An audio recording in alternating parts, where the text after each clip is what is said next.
Good morning from Yammy TV, and like I told you yesterday, my guest today, a chat with Uncle Yammy, is Amanda Green. From Southwest Scotland, a little seaside town called Ayr. That would be the place, even though I don't. Someone asked me where did I go in Scotland, and I told them Dundee. Wrong coast, completely. Wrong coast completely. So no, just for the viewers' sake, Scotland was the first place, because I haven't been on holiday outside of England before, and well, not that it's outside of England. Well, it is outside of England. It's It in the sounds- UK, but it's over the border. See how It's like thick I am? Yeah. All right. So Ayr, I had a lovely time down there. Yeah, And, little seaside town. by a seaside town, and you took me to a few, like, as a tourist kind of thing. Yeah, went and did Glasgow, didn't we? Did the Yeah. And, touristy stuff. and to be perfectly honest with you, when Ayr, as you just said, I thought it looked like a right old shithole. Yeah, it is. It's the only place outside of Glasgow that's got its own special violent crime unit. So It's Always not- been like that? Yep, always been Right. like that. Because it looked a bit, obviously, through the COVID and all that, when I went down there, Amanda, there was no one about. I never saw no one. There isn't really empty about anymore. Years ago, it used to be the place that everybody, especially from Glasgow, they would all come down. The beach would be mobbed. Yeah. High Street would be, but everywhere's declined now, isn't it? But Ayer's definitely not what it used to be. Yeah, and I also got to come out of Glasgow station. Yep. Where you met me, and as soon as I walked out of Glasgow, all the stories I heard from prison, all them things, as soon as I walked out, it was like a drug dealer's paradise outside the station. if you get what I mean. They were offering me drugs as soon as I got off, but I couldn't believe how barefaced Yeah, outside the train station. just like- lined up waiting. Yeah, but where's the old building? Or do they just watch? I don't know where are they ever Nah. hiding somewhere. McDonald's car park. Well, people don't look like they're that worried, to be honest, down there, what I saw.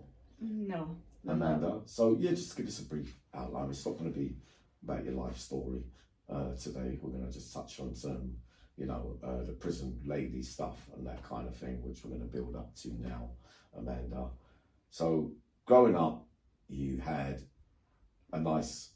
Yeah, there was me and my Upbringing. mum. She worked hard, nice house, always food on the table, no money worries. Education was important, school was important, reading was important, after school activities. What you expect from a normal, what every child should have. after all these years, or not years, obviously quite a couple of years of knowing you, I've never asked you if you've had a brother or sister. I've just realised. I'm an only child, but You're I do an have only I've got a child. half brother and sister because my dad did get married and have more children, but I don't know them. No, so basically mum raised you Yep. alone. Yep. And say your earliest memories of dad leaving would have been about what age? He was never there. I never ever there. He No. left. I think he left when I was a baby, but I don't know. Oh. My dad's family was about, and he was about, but I didn't know that he was my dad. He was just a man that came in and out my gran and papa's house, which is mad for years and years. So no drop-ins at Christmas, no nothing like that. No Not that- taking you out to the park. No, nothing like that. No. I do remember vaguely once. He used to breed and race greyhounds, and he came round to get me to go out a walk with the dogs. Yeah. That's a bit it. I don't know what age I would have even been at that. I just remember that. So you fell into school. Sorry, Amanda. Yeah. Like, because I was quite good at school. I just didn't like the being stuck, getting told what to do once I got to a certain age. Can you remember any of your favourite subjects? Yeah, modern studies and English. What's modern studies? It's like community, environment, like how history, it's like kind of history and how it works today, and I don't know. Right, another name for when I was a bit younger, that's what it would have been called.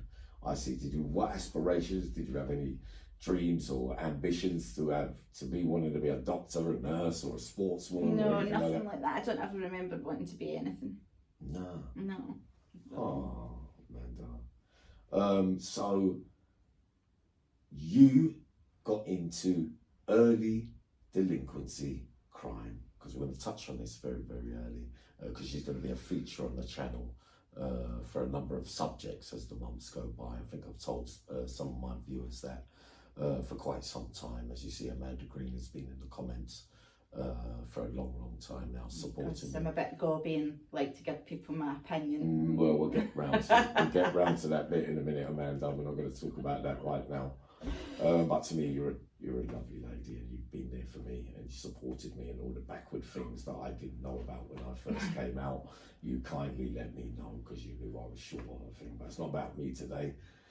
So the earliest, because I was watching a couple of bits of an interview, I think with Lee Mayer. Yep, at Liquid recently, my Productions. bestie. Yeah, Liquid Productions. Who I also do social media for them. Which you both do social media for them. Yeah, that's one of the creative talent. But Amanda, touching on the early part of life, mum, right, stepbrother and sister, not much of dad really, if anything at all. You got into gangs or some kind in Scotland from a very, very early age. You left school early. Yep, I was 14 when I was expelled from school. So no qualifications, nothing. No, anything I got was HMP related. HMP related? Yeah, my education in there. So again, now we're talking about somebody that would have fallen into the wrong hands at such a young age.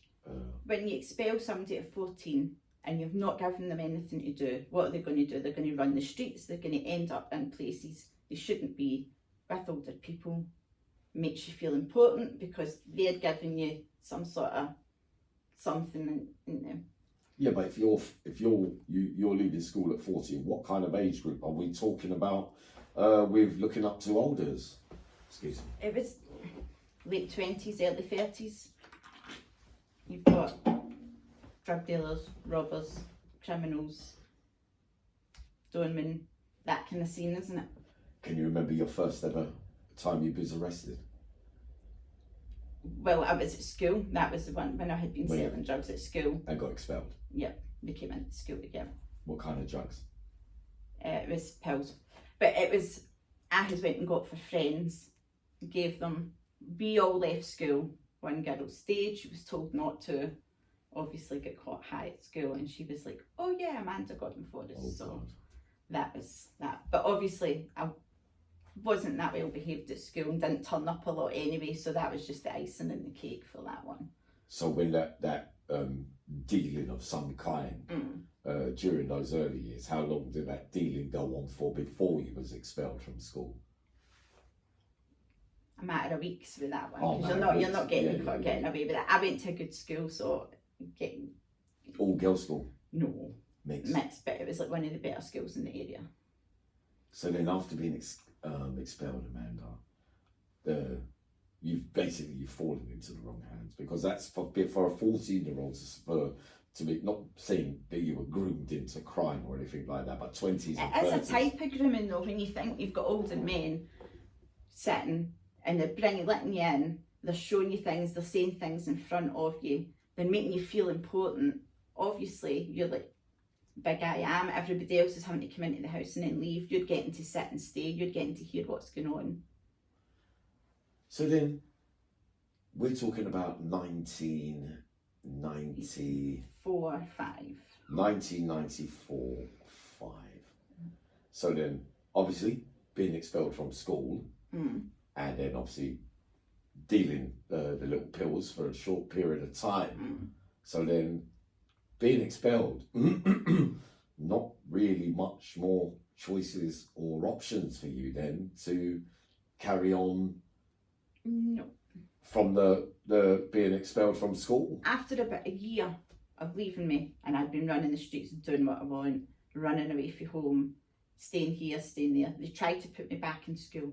But a year's too long. Once you've been out of school a year, you're out of the routine, I'm in a totally different mindset to the people that I would have been going to school with. Do you know what I mean? They're sitting on Friday night, but beside or down the park, and I'm like, I'm going into pubs and clubs with older guys, there's drugs sitting there if I want it. I'm not on their wavelength anymore.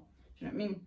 So you're being taught the tricks of the trade very, very early. Were these early role models, you know, do we say a sense of belonging then from even that stage? That obviously main feature with gangs now around the streets now, sense of belonging, or I don't know what it was, to be honest with you. It was just one of these things I fell into. I don't know. so you didn't, after being expelled from school, was there any other offers?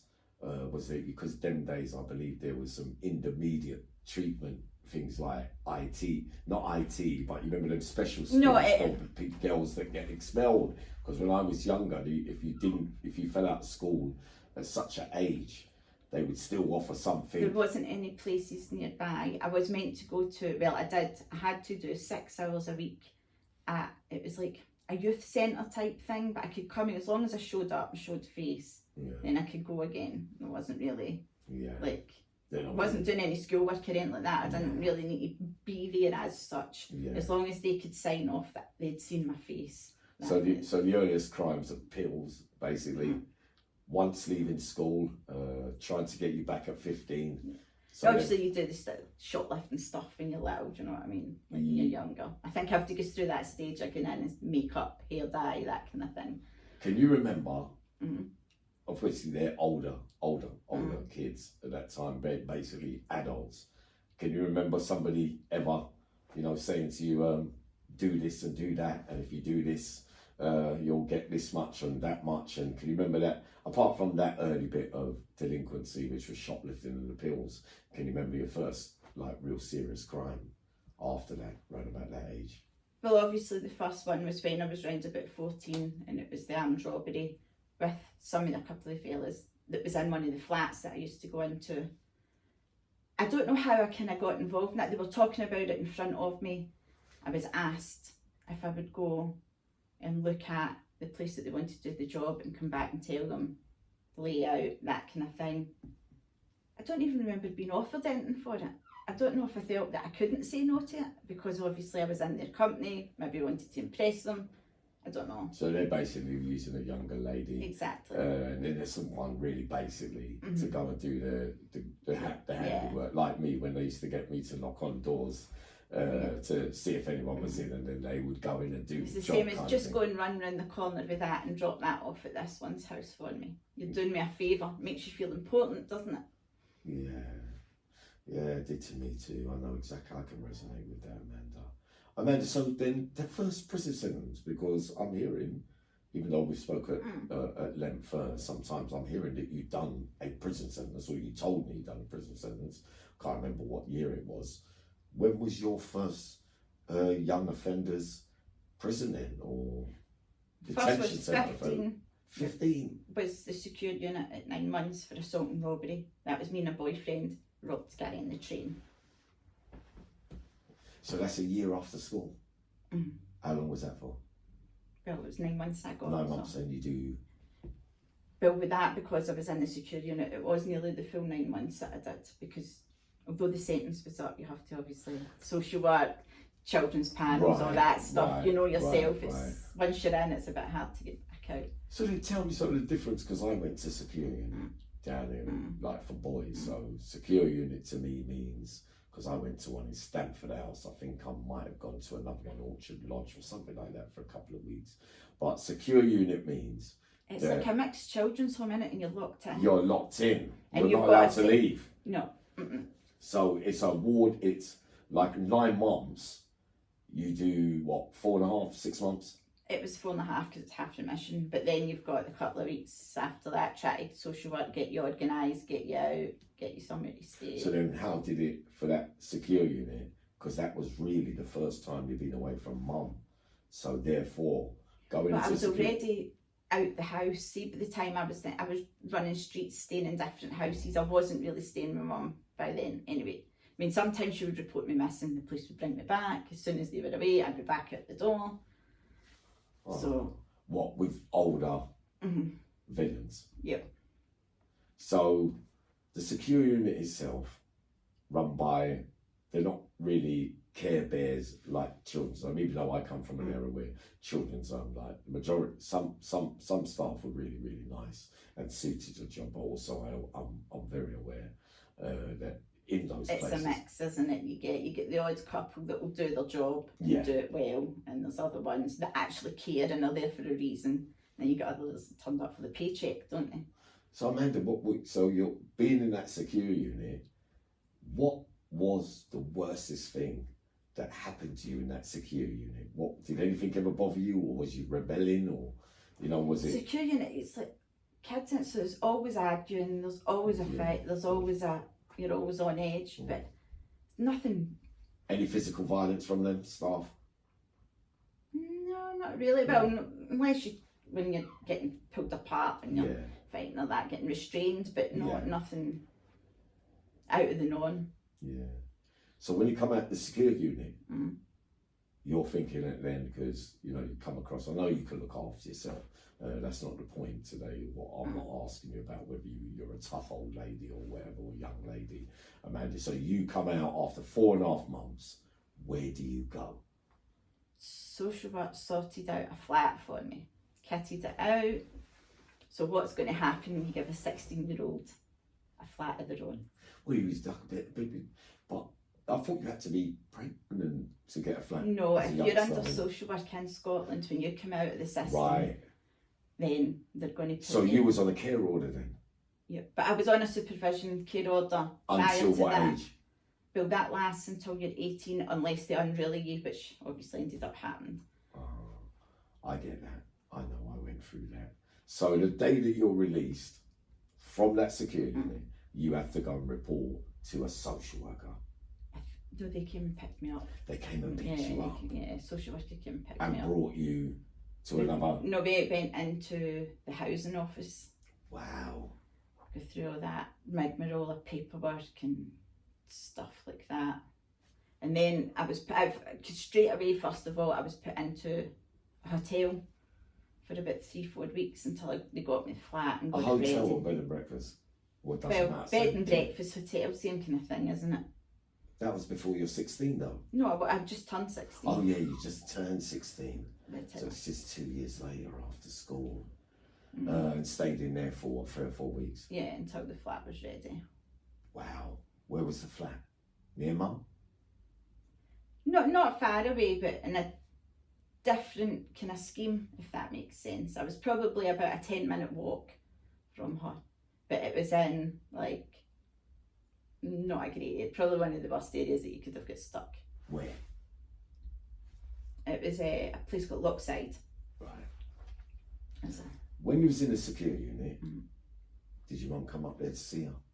Of course. Yeah. So she stuck by you, Mumsy? Yeah. Mum always visit, always money, always clothes, always there at the end of the phone. Which is why you are a bit like Mumsy in that way. I'll get onto that a little bit in a minute. So you get the flat, so you're all alone, it's your flat. Yeah. And you think now that you've become a woman. I'm like, yes, partying, I don't need to be finding somewhere to stay. Partying as in drugs, boyfriends early? Of course, yeah. Yeah, can you remember your earliest one? Yeah. Well, don't remember him, forget him. You were a horrible bastard, was he? How old was he? When old was he, Amanda? No, my boyfriends were all around about the same age as me when I was that age. So. What, love? Nah, it was not love at that age. Childhood sweet? No. How long did that last? Not long. No. Oh. Moved on to the next one. Oh. Something better. Yeah, something better or something worse? Different. We'll say different. Criminal? Of course. So after... Everybody surrounding me after that was folk my own age. We were all doing the same things. Do you know what I mean? Whether it was out stealing cars, shoplifting, breaking into businesses, do you know what I mean? Running the streets with machetes, fighting with other people. It's... In a gang? Well, yes and no. It was not like gang as in what you would think as in gang culture today, but obviously there was a set group, hardcore group of us that were running about. Yeah. We were getting, again, the older people within the schemes. do this, do that. If this one owes me a debt, go and see and do this. So hold on, talking about a machete, what are you telling me? You was running down the road at 16, 17 years of age with a machete in your hand? Yeah, people do it fighting in the street or whatever would come to hand would be used as a weapon. That's it. Bloody hell. But I do remember those big machetes like that were given to us because there was an ongoing battle with another scheme. But what you do is instead of the clean cut, you chop into it. So if you're whacking somebody with it, you're not getting the clean cut. It's that, you know what I mean? Yeah. So then, what was the worst in them early years when you got your flat, second boyfriend, third boyfriend, or you're looking up to a bigger criminal, so you fought. We know what we think of them all now. What was the worstest thing you saw at that age by way of violence, Amanda? As a lady. Oh my God, there's that many things. I don't know the worst thing that happened. I've seen somebody their hands held down in the curb and smashed with a baseball bat, and they were stamped on in the street until they were unconscious. Yeah. So, all right. So the boyfriend who was involved in crime, obviously, long before you, he was at that time when you were 16, 17. I mean, what was because I heard you went to prison again shortly after. Yeah, I only lasted a matter of months, like 3 months, 4 months from that one till I was in again. And it was a rake of charges like car theft, bail act, community, those things. So you had to go through. So you had you had some chances from the court. Any recommendations for help, or any other opportunities or action taken by way of not so much being punished by way of institution? Well, you got fines, probation, community service, and all that. Yeah. But I refused to cooperate, so they were all breaches. Right? I mean, I turned up once, listened, and I was like, "Fuck off! I'm not doing this." So the 9 months for the early bit as a young lady, quite really off to a bad start there, to be honest, Amanda. The sentence after that, after all the breaches. Well, it was only 8 months, but see, because there was a list of charges sitting, and all you hear is 1 month, 2 months, 1 month, 2 months, 1, and I couldn't keep up with the concurrent and the consent, and I'm going, that sounds like another lot of months, and I'm like, oh no, I've done it now, because obviously I knew that's me going up the road to real prison. So real prison, as in Cotton Vale, Scotland's only women prison. Yeah, but then you weren't 21. No, but at the time, as I say, you've only got one prison for females. So once you turn 16, you're going to real jail, YOs and cons, all mixed in together. That's it. But you would have to be, for your age group, there would have to be an over 21s over that side and under. No, that's what I'm saying. They didn't. They chucked us all in together. At 16, my first cellmate was a grown woman of 40 years old, like 40 something. Yeah. Bloody hell. And what was even worse was, when I had come in, what they do is they transport you from our local sheriff at the time. Strathclyde Police would transfer you up to Glasgow Sheriff Court, right? So you're going in there, it's crazy in there, but they've got the holding cell, they're putting you in with the woman that's going up the road for there, because the transport's all going for one. So I went in, baby, crowded with women. There was no faces that I knew, because there's not many people in my house coming up. But there was one girl that came up from Ayrshire, but I didn't know. Went in, and I've seen this one. Typical what you would think of a woman, it's skinhead, tattoos, homemade, butch. Do you know what I mean? So she's in, and you know that way you can feel an atmosphere when you go into somewhere, and you know something's going on, but you're not sure what. So I'm waiting, and you're all cramped. There was maybe about 10 of us in this week in a holding cell.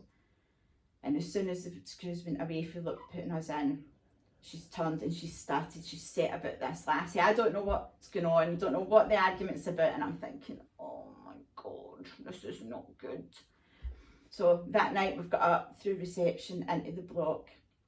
I can hear this little lassie going, the voice, I don't want a YO and I don't want a first offender. I don't want nobody in with me. And I'm thinking, oh no, I'm a YO and I'm a first offender. She just doesn't want it. Opens the door, and who is it? But the one that started the fight in the cells. thinking, this is not good. This is not good. What if I Because get you out saw of it. it? Yeah, because So I've you're seen frightened. You're frightened. I'm like, oh no. So, but it turned out she was actually really nice. Yeah. So, But I was checking myself. I've got to admit, I'm like, oh, this is. so Amanda, so at that age, adults, okay. Mm. But as a youngster, fair to say, because when I first went to an adult prison, which would have been different because in England them days you'd have to be under 21 to go to a young prison. It changed as I went through my sentences. They did start separating us out, and now the YOs do have their own unit in a different jail. So you got protected then, as a youngster? Yeah, because there Not bullied? there wasn't that many YOs in the whole jail anyway. But most of the women were older and had kids, so they're obviously going to kind of look. You get your bad ones anyway, but generally you're looked after. Right. Any of them try it on with her? No, obviously wasn't good looking enough for them. Does it happen though, AJ? Not in the way people think. Obviously there is relationships there, but it's not like they're not all bed hopping, not looking like sexual predators and all that kind of. What about the staff then? The Scrooges then? Yeah, I know. Because you're a youngster, they got to treat the adults the way that they treat them. They're going to treat you the same. Yeah, they just treat us all the same. So what kind of bang up, like how would the regime would be running at that time? So no special, you're not out like for extra bits as a youngster or nothing, you still feel but the same. You've got, like when you're going here, like rec, and you're getting outside for exercise time, that we didn't get any of that. Once you were in the block, the only time you were getting out is if you were going to work at the health centre. So you're not getting outside, you're not getting fresh air, you're not getting... So what was Paul Mumsey saying at this stage now, once you're in adult prison? Because visits in them days, was it still like every 2 weeks you would send out VOs? And every 2 weeks you get your 1 hour visit once you were convicted. And she would still come to see you? Yeah, she had to travel through, but she was like 2 trains and a bus. Taking how long? Oh God, I think she left first thing in the morning. He got up for an afternoon hour visit and then late, till later on at night. But she's upset, obviously. Yeah. Oh, I think she was demented with me. I mean, she tried all sorts, but I just wasn't interested. Do you know what I mean? Would you think there was a reason why you kind of chucked the towel in so early, Amanda? Would you think without a father figure? Do you know what it was about? It was more about, I don't want you to do as I'm told anymore. I don't want you...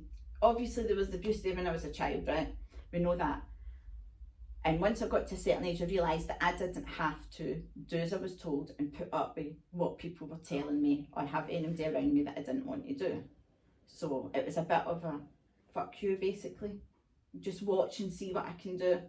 I've never spoken to you about the abuse, but what would that age have been? Around about that age, how old would you have been, Amanda? That was throughout my early childhood. Up until I was about 10 or 11.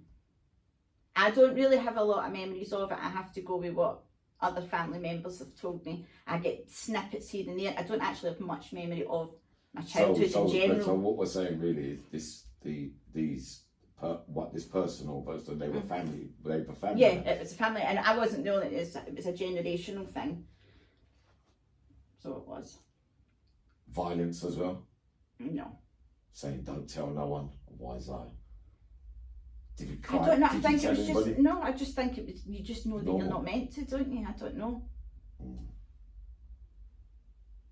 Did you feel like telling anyone, Amanda? No. Didn't believe anyone would listen. I'm a keep it to myself person anyway. You are horrible bastards. So strange. A lot of stuff happens in life. Obviously, mine was a bit different from yours. But family members, I'm hearing quite a lot of that stuff. Anyway, we won't talk about that, but we know that in the future you will be highlighting certain other things on my show in the future. So then, Amanda, on the line, Mum's visiting you during that time. You do how long out of that particular sentence when you're in adult prison? Well, that was 4 months because again you've got the half remission. You got the half remission again. So you did out of 9 months, you done 4.5 months. You ended up doing 4 months again. So those early stages of them sentences. So that finished when you came out of that one. Was the flat still there? No, that was lost. That was gone. Golden penny. So it was back to like sofa surfing, basically just crashing wherever.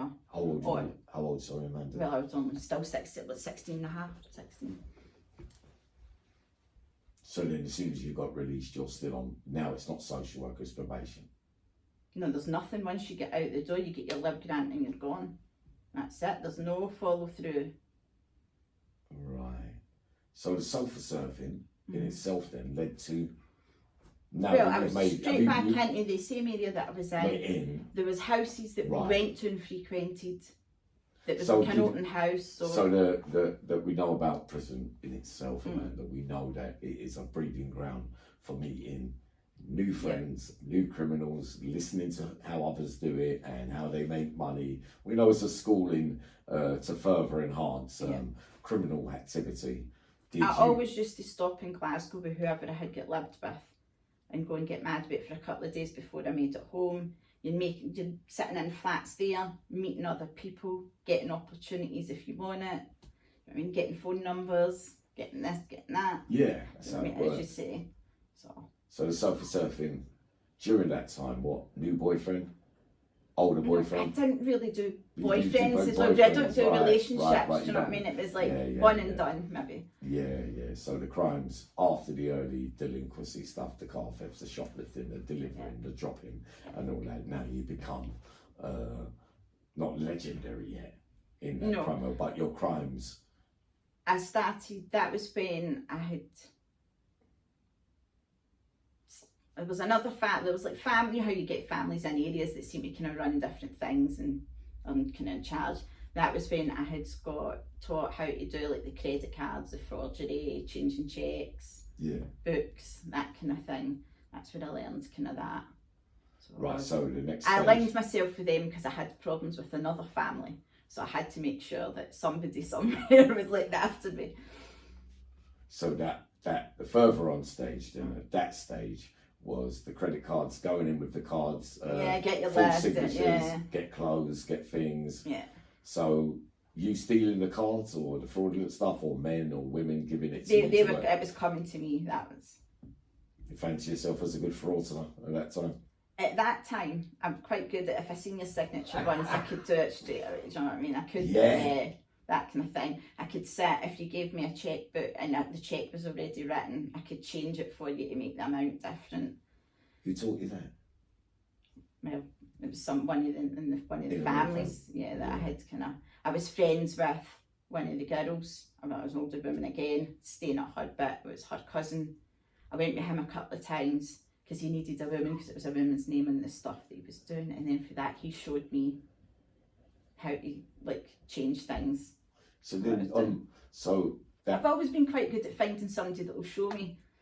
right, but you also was in them early days. You did enjoy, if I remember rightly, a year ago or so, the conversation about creative writing. So Yes. you've always been a bit creative. I liked that at school, and I always did like the writing and kind of putting stuff together. And I did a bit of that. Once I got my bigger sentence and I settled in education, I went and got like my English, my maths, creative writing Yeah. was one of the things. I even started a psychology degree. Yeah. So the creative writing can do that in later life really helps you with your social media, because you do a lot of writing for other. There's 2 or 3 podcasters that I know where you kind of work for. Yeah. And put content together for up and them, puts them up, and you're writing for different articles. I think you sent me to a couple of Street Crime UK. I did a couple of them. Street Crime UK. And That's what it's called, Street Crime. I knew I forgot something. and obviously I've got Liquid Bullet Productions and do content for the their bestie, page. Lee Mayo, Got a couple of pages that I run. yeah. I've Put seen a stuff couple together. of them. Some of them I don't get. Obviously, I like your articles, the writing of the things, but some of the groups, I don't know. No, less said about that. Yeah. Not all of them. Obviously, I'm talking about 1 or 2 of them, Amanda. But that's up to you. Or is it just that I don't like a couple of them? I don't know. But we'll forget that. Yeah. So then after that, AG, so you come out. Now we're moving into the fraud side of stuff. Your boyfriend here, you're not doing relationships, but the escalation now. So you're 17, by this time, the fraudulent stuff and that kind of stuff, you're what, 17, 18? No, I was still 16, Still 17. Because everything 16? happened, because I was So only it out all 2 or happened 3 in weeks. 3 weeks at a It's not time. too- Oh, you're doing I get 4 doing or my 5 run. weeks, yeah. Yeah. I think the longest I Oh. managed was about maybe 6 weeks. The shortest was like a few hours. But again, it was on my own fault. Yeah. Yeah, but still not the best of starts, is it? So when did the escalation? I've been dying to get back round to the, because so when you was, all right, so you went back to prison. So you went back and forth basically. How many times in total have you been to prison? 5. 5. So the first 4 months here, 4 months there, out of 8 Like months 6 sentences. months. 6 months.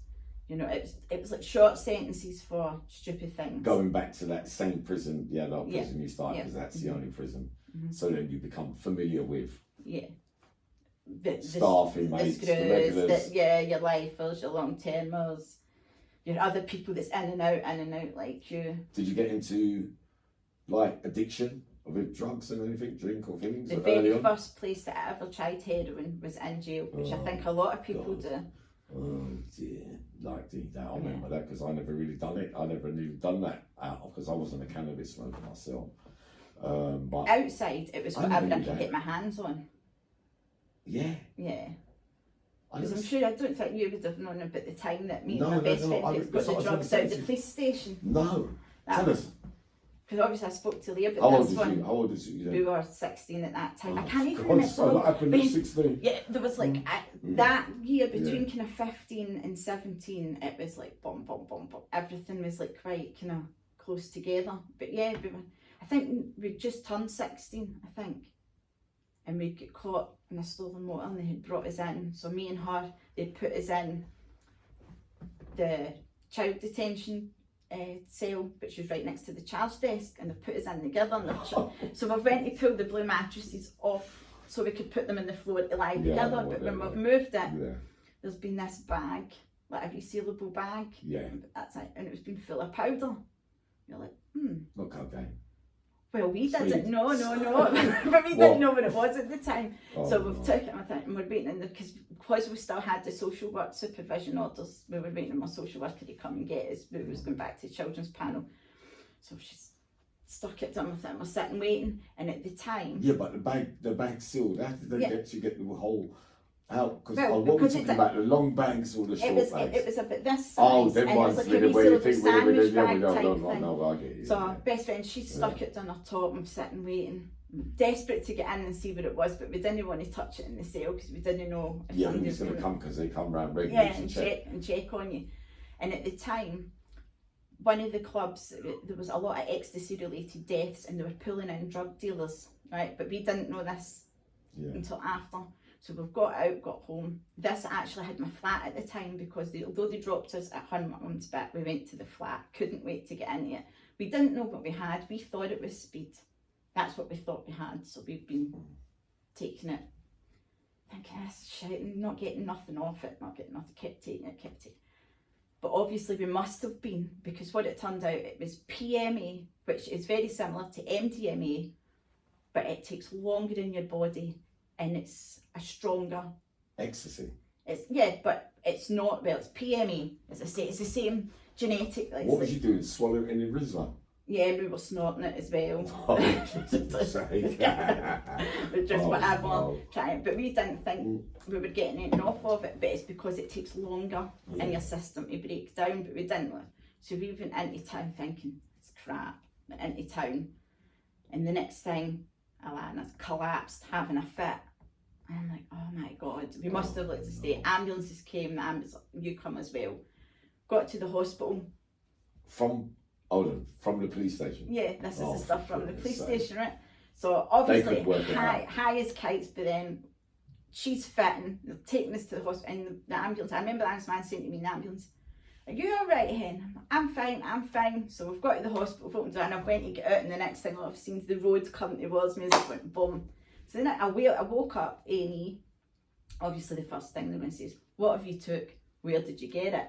I'm like, don't know what we've took, but I can tell you we got it from the cop shop. And they're like, what do you mean? I was like, police gave us it. And they're like, obviously not making much sense, but the police up, their surgeon, drawing blood, guard at the door. Do you know what I mean? How did you get it? I'm like, well, I'll tell you how we got it out of yourselves. They don't want to hear that bit. No, they didn't, but I kept saying it and I was shouting. I was like, because they kept saying weird. I was like, we got it off of you, we got it off of you. So then they had to get a big investigation, inspectors down for Glasgow. How was she? She ended up having to get an operation on her head. Oh no. So we signed ourselves at the hospital the next day, so as soon as the two were compos mentis. Because by then the police... So you both got bailed in? Well, they didn't charge her. How could they charge us for anything? No, but I'm saying you was originally in the police station at the time for... Yeah, that was for something else, but that was referred else. back to the children's panel, so that was dealt with at a later date. But we signed ourselves at the hospital, straight back. But yeah, for weeks there was inquiry. You never affected you the same way? No. But it was my hearts. We were very lucky though, because we were wired up to machines, hearts pounding. God. We couldn't try to get heart rates down. You know what I mean? Couldn't breathe, like sick. But see, because we'd been sick, it was coming back up. You could taste it again. It was like lumps of powder on it. So it was disgusting because they gave you stuff obviously to make you sick. And you was still 16. So yeah. Fucking hell. That was mad. And as I say, chief inspectors doing inquiry. But I don't get this. Why are you going to get Strathclyde Police investigating Strathclyde Police, although it's a different police station? Nothing's going to. So what's happened? We gets brought in. It was PMA. You took. Oh, we know it was the drug dealer that had been in before. You hadn't been searched properly. And I'm saying to my lawyer, I want to sue them. I was like, I want to sue them. Then my lawyer's like, no, nobody forced you to take that. You could have. I'm like, well, what else are you going to do if you find it? Well, I thought it was quite sensible at the time, and I thought we should have been able to sue them for it. No, that didn't work out either. So then after that, Amanda, so once, twice, 3 times, back and forth to Cottonville. For Cottonville. You come out again. When does the escalation start with after the fraud and the credit cards and all that? We were always doing robberies, like if they wanted cash. Robberies. Yeah, that was something that's always been mixed in for I was younger. Because of that train thing. Yeah, you would be at cash machines and late at night you see the businessmen going to lift money at midnight and stuff like that and snatch them. Did the kidding on you working in the street and make sure one of the boys is in the corner. Do you know what I mean? Yeah, I'll jump in your car, they watch you go round there. So what's the famous, well, how come I keep hearing about the famous story of the armed robbery at the post office? Well, that was like the last run. I was out 10 days from the last sentence. 5 days I ended up in the police station because we got caught in late on the Thursday night. Then I got caught to the Tuesday. Yeah. Because of holiday week. But I had get out and obviously needed money. The easiest way to do it was to rob somebody. That's what we knew. So we did that. Then I had bumped into an old school friend who just happened to be my best friend's boyfriend. He was already doing robberies, bookies, shops. He had a firearm, that was easy, so that's what we were doing. Decided more money out of that than what there is of robbing a person, isn't there? So the final run of prison in itself, what was because I was of the opinion that you got a longer stretch. No, it was 4 years and 8 months. 4 years and 8 months. He took the weight in that. He ended up with 7 and a bit. So he did. How many co-defendants did you have on that? I had 2. One turned Queens and get out. Lady or man? Man. Yeah. And obviously Mark took the weight of the robbery charge. And what did he get? He ended up with a 5, a 2 and a 2. So what was the point in that if you all got arrested together? What did he get out of that, really? Well, lesser sentence? Well, he got an out, didn't he? He got out? Because what happened was... Was he older? No, we were all the same age. But it ended up it was like kind of a few days of madness. There was 6 armed robberies, there was a couple of house breakings, there was a serious assault. So the post office, what weapon was used? Because there's a lot of confusion over this, because they're trying to say, they're talking about bananas, they're talking about... No, but you're just saying this because you get done with the cucumber thing. I know. It was a handgun. Well, I'm listening to Big Old Lee. Yeah. But did you go in with a weapon, Amanda?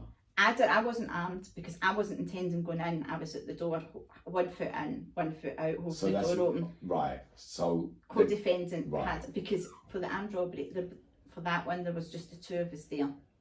Do Do you know what I mean? Ah. Again, it wasn't planned. We walked by.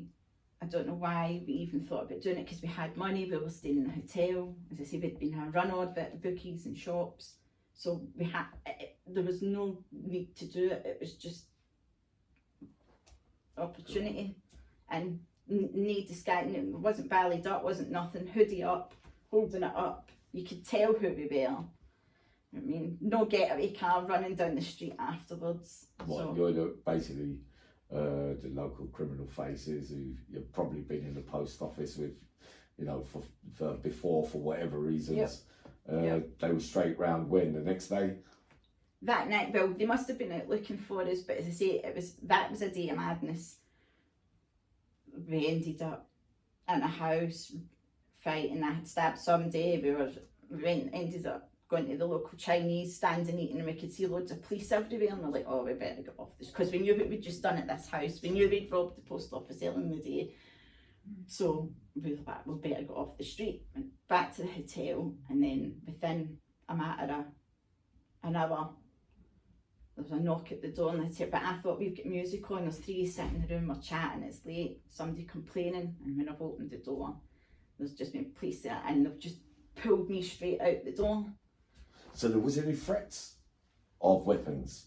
Like, was it pulled out over the counter? Like, yeah, was it? because what happened was when he went in, Yeah, he used the gun. It was, see, do you know what's mad? Those glass slats. Yeah, So he smashed that to go over to get the money. But I don't know what was going on, but something made me think this isn't going right. So I've ended up having to go in, gone over the counter, took the keys to open the drawers to take the money out, and then we went out. Do you know what I mean? And that was that. So the gun was there, there was shouting, there was screaming, there was glass smashed. So what was that, £500,000? No, I don't even think it was. I don't even think it was like £3,000 there. I think it was something like 2,700 and something like that. Yeah, they're not in that kind of, but it's still a lot of money at that age, so. Amazing. Did you get to spend yours? We didn't get to spend really. Anything? Because it was like a matter of hours later. Yeah. They turned up. Golden Bennett, and you got 4 years, 8 months, and you've done 2.5 out of it. Yeah, well, a bit longer because I didn't get my remand backdated that I should have. Right. So I did my 7-day lie down, I did my 110-day committal, and then I did my 4 weeks for reports. I should have got like an extra 4, you know how they're meant to backdate your remand. I did try and appeal that to the High Court, but. So coming out from there, how was that? So now you're very well established in the prison system now. You've moved up in the supposed hierarchy now of very serious crime. And my face is built in with the brickwork as well, so anybody coming in, if they've got a problem, they wanted to know something, or they weren't sure it was that they're coming, especially because I was still a YO, which made me one of the longer serving YOs of that time. Yeah. So. Wow. So when that finished, Amanda, away from the prison stuff now, so you came out at 20? Just before my 21st birthday. And you've got how many children? I got 2. So after that, you met a man. Obviously, you had 2 kids. It wouldn't be a woman. He was somebody I'd known since I was about 15.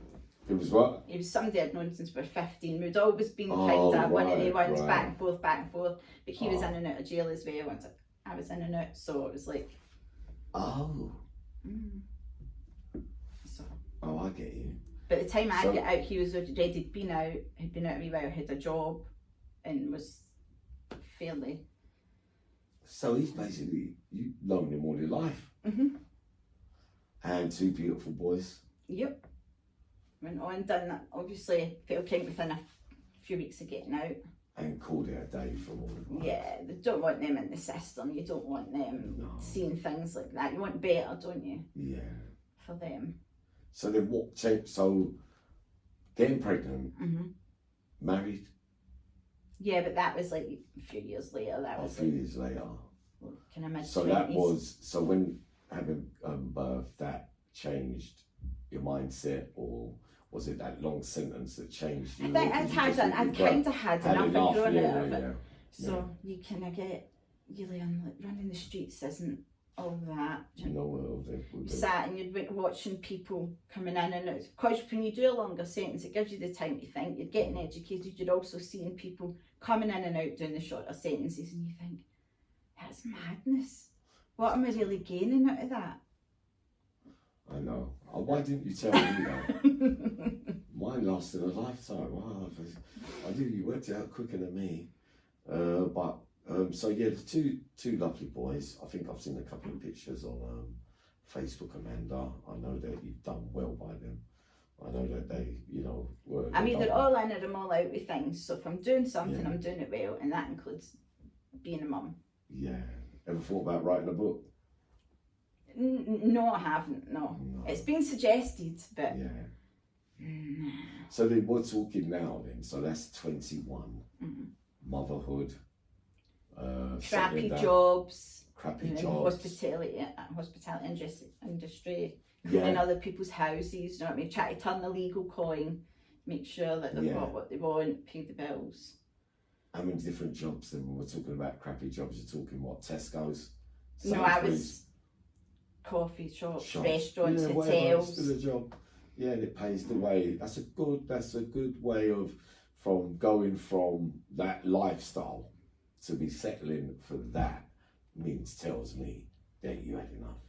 So yeah, brave to take on such smaller jobs. Because a lot of people, when I was growing up, I wouldn't have had my pride and everything, or mind you, was never even suggested to me, AG. So then the 20 years later... But remember, I was brought up round about self-employed, or working legally. Everybody round about me in my house and my family all worked, all grafted, and it didn't matter what the job was, as long as you were earning your own money, then that was good enough. So I wasn't caring, that was my money that I was bringing in. So the crime UK stuff, which is how we became into contact with, because obviously I liked some of your writing and articles, and we spoke a bit about at length about that. We'll save going into that for another part 2 or part 3, Amanda. But relationships now, obviously the boys are getting older. The boys have got older. So during those 16, 17, 18, 19 years, the highlights, the lows, being a mother, because at least you can say that the boys haven't been to prison. Nope. No, definitely not. They're not like that at all. I shut myself off completely from everything from that life, and that's what you have to do if you want to go. You can't be 1 foot in and 1 foot out of round about those people.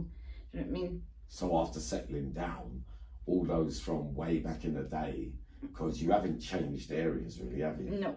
I know. So then what about those that were left behind and that? You see them now, ladies? Well, see, first thing I would say to people, I'm not doing nothing now, I'm sitting there like, oh, but can you do this, can you do it, or do you want, I'm like, I've just told you I'm not doing it, so why would you say that to me? Yeah. Do you know what I mean? But you sit and you look at, and a lot of them now, you're like, I rated you when we were younger, and now you're sitting begging in the street. Yeah. What happened? That's where it can lead to, though, Amanda. Yep. Because the longer that game goes on, some don't really come out of it, because it gets to the stage where you don't want to go to prison. You have a drug habit. You feel that prison for you is not an option. So you're thinking, not you, me, but they're thinking in their heads, rather than do that, I'm only doing it for drugs anyway. So to reach the lowest points of that don't get that in, because at points I've been a functioning addict, and I've still got up, I've still went out to work, I've still seen to the boys, and I've still went and got, but I've not been getting out my face. It's been enough to keep me straight to get through the day. So if I can do it, why can't other people do it? Why can't you pay your bills? Why is your rent's not getting fed? Why have you not got gas and electric in the house? These things should come first, and then you can sort yourself out. But if you become, right, so 21, the 2 sons settling down, nice geezer, known him from 15, that kind of stuff, they may not have had those chances, because for whatever happened after you left the game, they've continued in the game, then would have to suffer more trauma, lost ones, broken relationships, no love, no prospects, no heart, no anything. Addiction can take over. Many I see loads that subbing now, and I didn't recognise. I don't get it, especially when it comes to women and you've got kids there. I just don't see how you can't put them first. Yeah, but yeah, I see your point, Amanda. I don't get it. Why would you want them in a care system? Why do you want them to face abuse, neglect, and then be running the same streets that you were doing? Because that's what happens. It's a vicious cycle. So somebody somewhere's got to say. But it would be like saying then that if you would have carried on for another 10 years of that life of robberies, drugs, and I wouldn't have had children. You wouldn't have had the children, but it doesn't mean that it might not have destroyed you though, because like the longer my institutionalization went on, from longer the more like hopelessly lost I felt. Like the only option to me was come straight out the gate, because it's all I ever knew. So you jumped out at a vital age, but some don't get the rub of the green, Amanda. And I think you make your own. You can make your own, and it's a choice. I'm making mine now with the way that I'm trying to turn my life around. But I, like you, I've spotted people, if we call it begging in the street, or asking for money, or asking for food. And that annoys me as well. But Amanda, if you don't mind me saying, young lady, when they say I've seen them and they recognise me, but I don't recognise them, because they look so different to how I remember. And I more feel, I know you're hard as nails, and and you know where you've been to the depths of despair, and you've had to battle your way out of it. You know my story. You know that you have to find a way, or God helps you find a way to battle your way through it to come out of a better person. But if it was a case that everybody could work out that all you had to do was find some resilience and motivation and desire to change, especially where addiction's involved, where you can get to rehab, you can get to all kinds of things as well. A lot it comes down to your character, and also the traumas. Because what hurts you and what hurts me and what hurts somebody else. You see, I don't know, because I've been through sexual abuse, I've been raped, I've been beaten, there's all these bad things have happened to me, so if I can pick myself back up. But then using you as an example of coming through that gives people the hope, which we do on our channels. We let people know that there is a way out of the darkness to come out into the light if you can find a fighting spirit. But I believe you still have to have that belief in yourself, and you still need support of some kind. Amanda, you fell into a relationship, so some of these may have had relationships, maybe lost their mothers, maybe someone died close to them through drugs, and maybe the abuse and things that they suffered.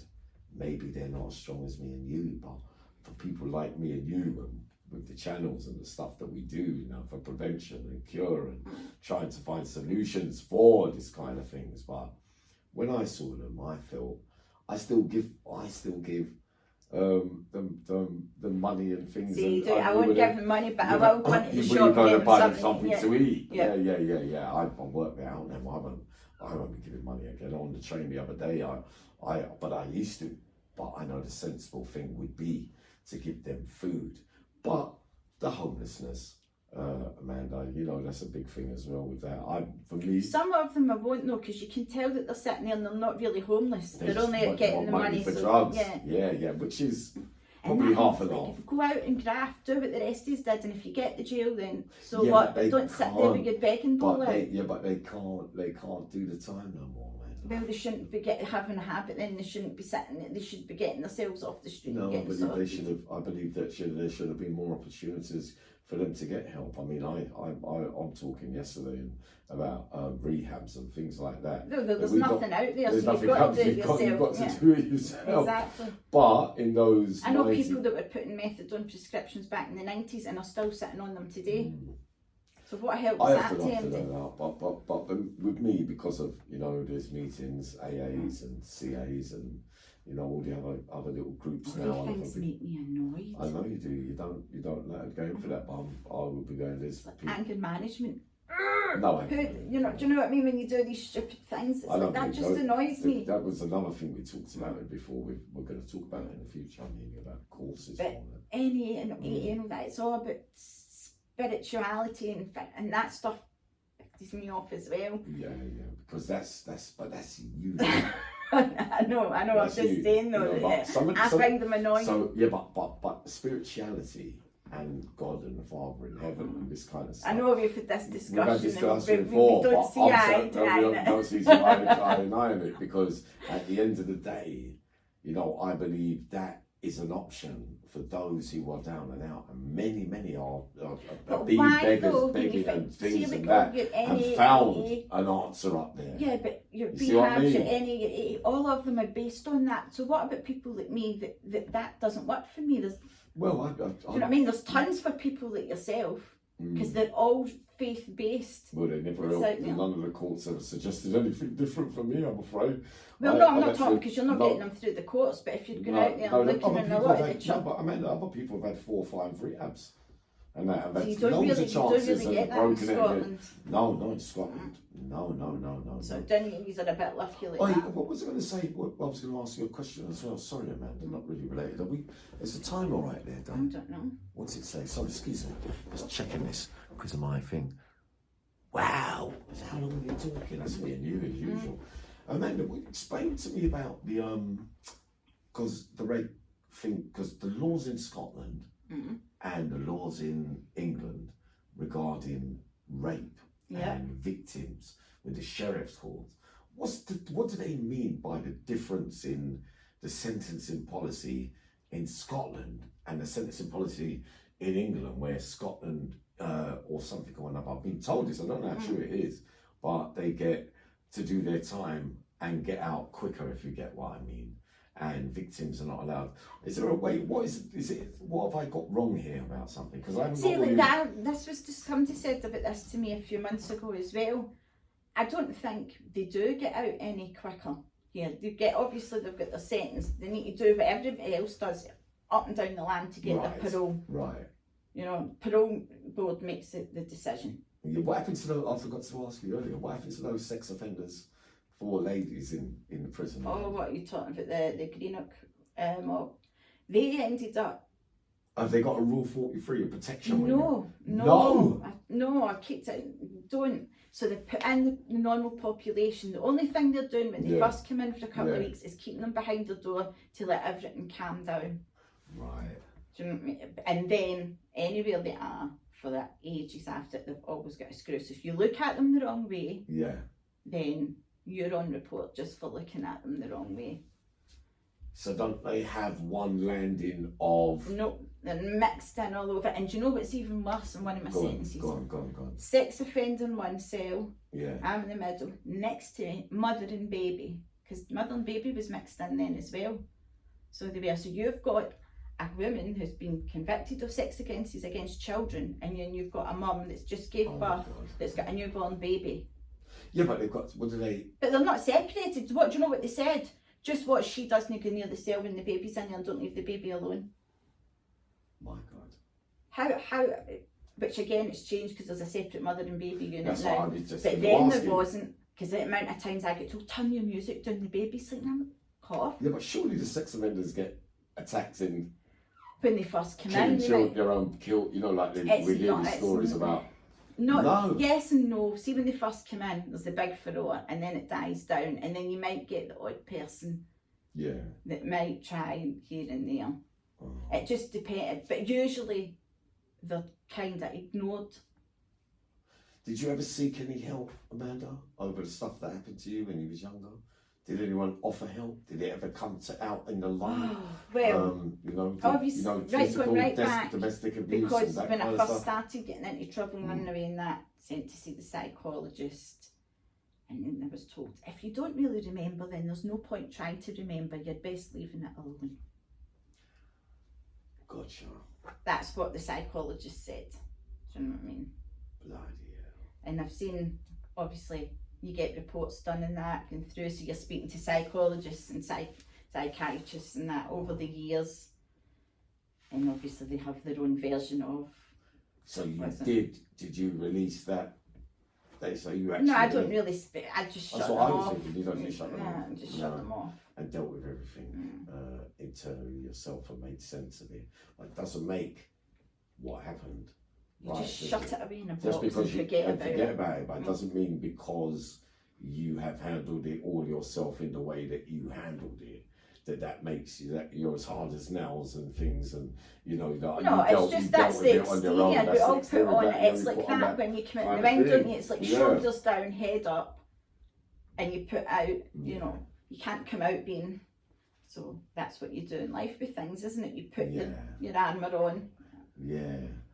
Well, yeah. It doesn't mean to say you're not feeling it inside. It just means you're not sharing it. Which can fester and come out in other ways and all walks of life. Because you remember, you're very, how can I put it? Argumentative. No, I wouldn't say argumentative.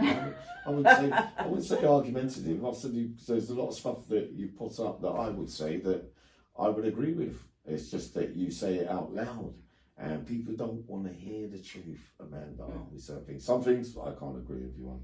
Obviously, you don't agree with some of the things, you know, with me either. So that's life the way. Would be boring though. It would be boring if we all agreed. But as far as I know, with 80%, I say, when you're putting stuff up, I think you've got it right. You still got your sense of humour. I've got mine. We haven't been broken that way, even though I admit I am a broken man. I think sometimes though, but that sense of humour comes from being, and a lot of people we laugh don't like at some that. Of that. Yeah, because I stopped when I was young. Forget me today, Amanda. We've touched on. We've gone past because we got to do part 2, part 3, part 4. But it's been an absolute pleasure to have you on here as I think my second, my third guest, because you was meant to be one. You was meant to do the double act with, but we're going to do that another time. And just to let you all know, thank you, Amanda Green, and for sharing some of that content. And over the next coming weeks and months, ladies' prisons, because there's a lot more other things about women's prisons up there in Scotland, because the comparison totally different as well. But today we're having our part 1, and sending loads of love to you. And Amanda, thank you very much, my little darling. Stand up. And that, my baby, and I love you very much. And I'm going to be up later on, I hope you like this, and there's going to be plenty more of it. Sending loads of love.